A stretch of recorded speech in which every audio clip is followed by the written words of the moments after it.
Well, good Sunday evening to you, lovely ladies and gentlemen. Steve Collins coming to you from beautiful San Antonio, Texas.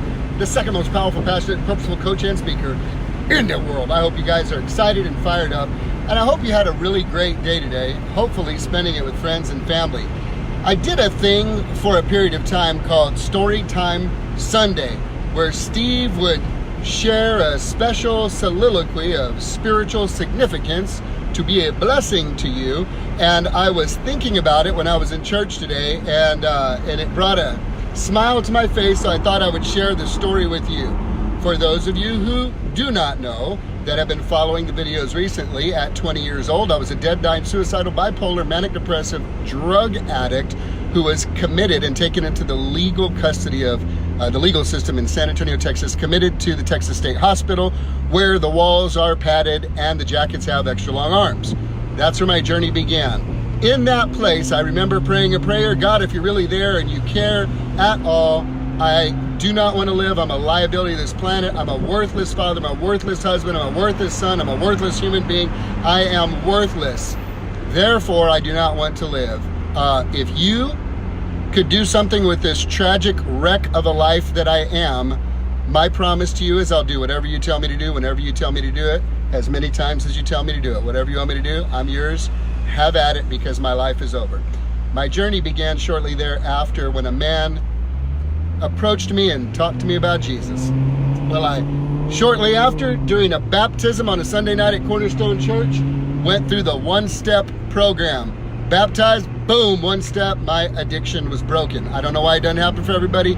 I don't know why. I just will tell you that that was what happened with me. That began the opportunity for me to begin living a new life and creating new relationships and friendships with people that, you know, didn't do crack and shoot up and stuff like that. That makes sense? So I figured I'd have a fighting chance if I was around church people, because surely they didn't do that. Well, I will tell you, one night at a men's Bible study, because I attended church and I also had a Bible study, there was a dude named David. He knows who he is. It's a really funny story.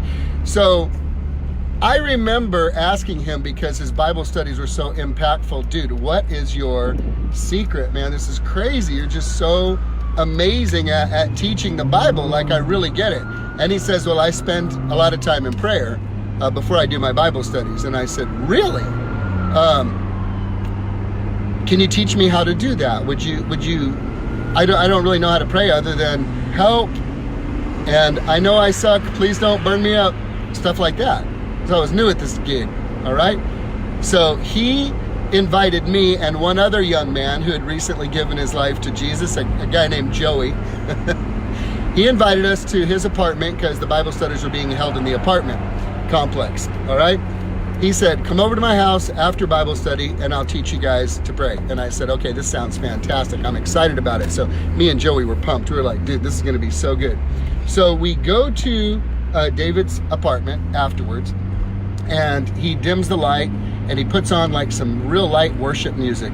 And we're like, wow, this is pretty cool. And he goes, so what I like to do, he goes, I just like to be still before the Lord. I really want to just be, I want to still my heart. I don't want to say anything. I just want to be silent and connect and see what I hear when I pray, and just silence myself and just bring myself at peace.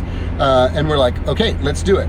So he gets on his knees in the middle of, you know, his living room, and he's down on the carpet, and we do the same thing. We get on our knees and we bow down and we're on the carpet, and we're listening to this music, and then, you know, like, we're impressed. So me and Joey are across from David, and we're like, man, like, dude, this is crazy. Like, this dude knows how to pray. He's really spending time in prayer. We could hear him saying a few things like under his, you know, but we could hear it.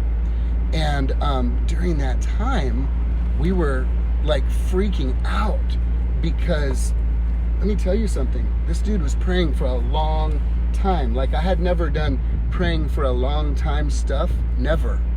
And he was praying for a long time. We were like, man, this guy's, no wonder he's a rock star for God. This dude just is a prayer warrior, man. And he kept praying and praying and praying and praying. And then we got to realizing it was like 1 a.m. I mean, we had literally been praying for like 3 hours, and we got really worried, Joey and I, and I'm like, dude, like, like, I looked at my watch. I was like, bro, it's getting late, you know? And he's like, I know. And we didn't want to interrupt David. And we're like, we've been praying for 3 hours like this. This is crazy. So I didn't want to disturb David. So I got up, walked over, and I kneeled down next to him. And he was like this, going like this.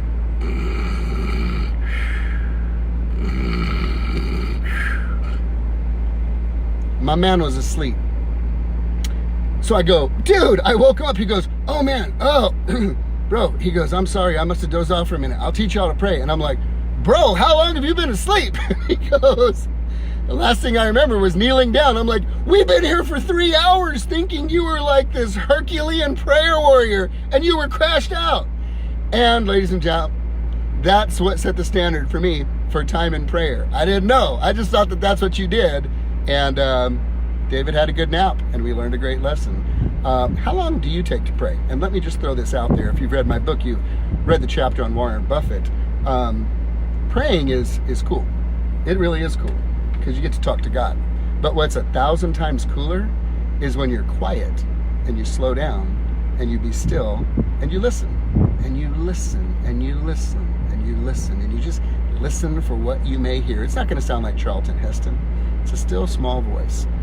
But here's my point. If all you do is pray and you never listen, you don't get the benefit of a two-way living relationship. I hope today you decide, next time you pray, you won't fall asleep, and you'll take time to listen. Have a great evening, guys.